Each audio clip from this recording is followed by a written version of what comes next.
Just right over here.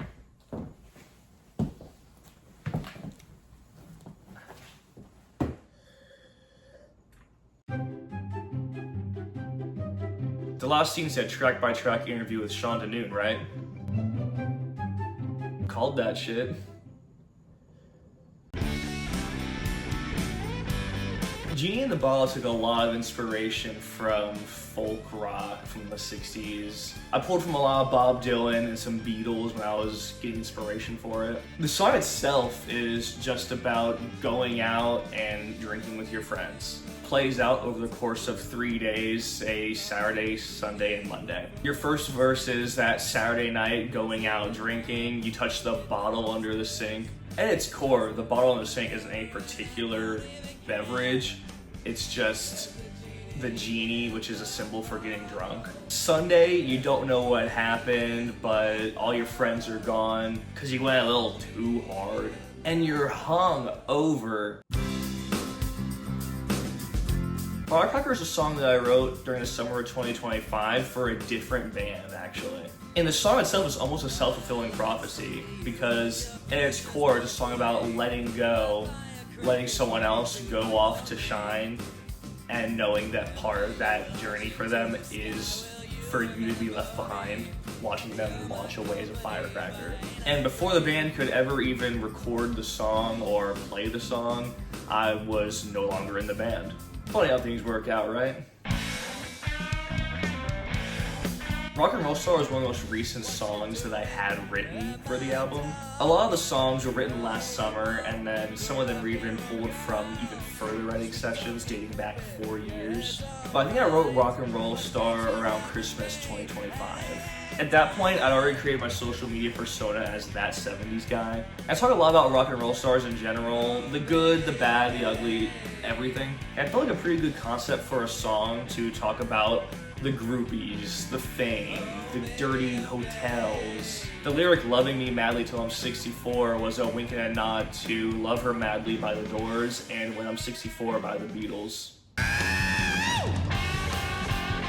Soul Taxi, as much as I love the song, it pisses me off a little bit. I decided I wanted to go to Graceland for the first time, Memphis, Tennessee, which is about a 4-hour drive from Nashville. So I'm driving there about an hour down the road, and I think of this guitar riff, the guitar riff that would become Soul Taxi. And I knew I liked it, so I decided that I didn't want to forget it, and turned around and went back home that moment. Still haven't been to Graceland.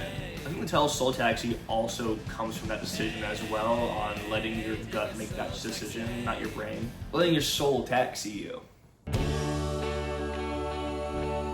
Aurora is one of those older songs that I'd written probably about 2 or 3 years ago. In my first year in Nashville, there was a strange phenomenon where the Aurora Borealis was visible as far down as the American South, and I got to see it from Nashville. And sitting alone in a field with my guitar looking up at the northern lights, I just start writing the chorus for Aurora. And then the verses I didn't finish until about a year and a half later, and I eventually just settled on this story about this fictional girl, Aurora. And the perspective of the song is sung from someone who definitely has a strong feeling towards Aurora, but clearly didn't really know how to express it. The interesting thing about Tomorrow Days is that it doesn't really thematically match the rest of the album. It's a bit more spiritual, it's a bit more introspective, it's a bit more tarot card palm ready. It was inspired by a friend who had told me about their dream that was basically a premonition of the future, at least how the dream appeared to them. And I was really drawn to that concept. And although the song doesn't necessarily follow the story of that dream, it was completely inspired by their belief of this premonition. Which is why the song is about being scared to look into the future, not knowing if it's going to be true. It's kind of neat. Change is a bit of a messy song, I'm not gonna lie. This is one of the songs that I started in the summer of 2025. I was with a different band at that time and was intending for that song to be written for that band. But by the time the fall rolls around, things turn south, I wasn't in the band anymore, and the lyrics are kind of directed towards them. That was basically my breakup song with that band. No hard feelings, obviously. It's probably for the best that we've gone separate ways. But that's where the song's lyrics came from. And you can definitely tell there was some anger, spite, and betrayal mixed into the lyrics.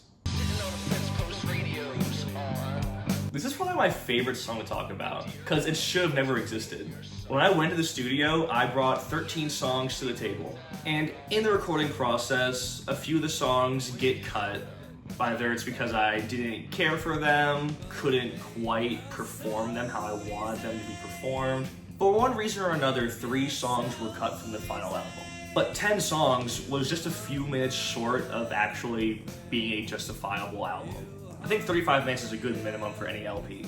So on the last day of recording, after wrapping all the other songs, I sit down in the studio and just write a song in 10 minutes. The actual riff I'd just been using as a warm-up riff all week.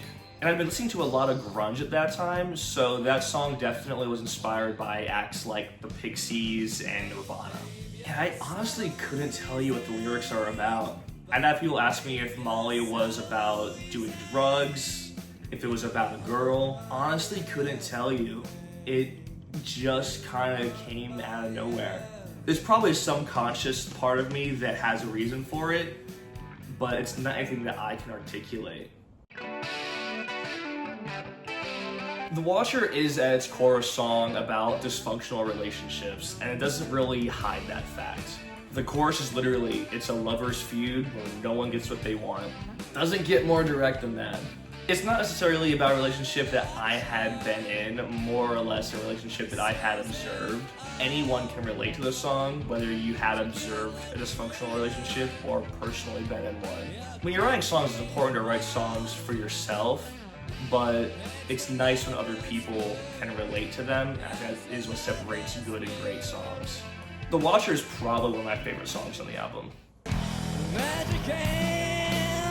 The story of Magic Hands is one of the oldest ones on this album. I think I wrote and rewrote the main riff multiple times, dating back to when I was probably 17 or 18 years old. For about as long as I've been playing guitar, that's one of the first things that I thought of. And it went through multiple iterations. I recorded it multiple times over the years. Different solos, different breakdown sessions. And the final draft of it only really existed probably for about a year now. That's when I finally settled on that's how the song was gonna go. The guitar on that was pretty interesting because we did this technique that Eddie Kramer would do in the studio with people like Led Zeppelin, where the microphone that was recording the amp would be set inside of a bucket. It's a very unique tone that you can hear on a lot of Led Zeppelin albums, some Jimi Hendrix albums, and you'll hear it on this song as well, especially in the guitar solo. The song is about hand jobs. It's about handies. Well, we just want to write songs about drinking hand jobs, you know. Love Ain't For Me. This is the first song that I had ever written on my own. I've worked on songs before it, including Magic Hands that I just said I've been working on since I was 17 years old. But Love Ain't For Me is the first song that I'd ever written with lyrics and guitar and said, this is it, this is a song, we're done. It's the first time I was ever able to sit down and play for someone and see I wrote this. It is a very cynical song. I was definitely in a cynical place when I had written it. And like most songs on this album, it's not really apologetic about it either. It is very clear when you listen to it. So clear that in the name, you really get the vibe of the kind of song you're getting into. Hey, that's the album. You can stream Introducing Sean Dunoon on all platforms.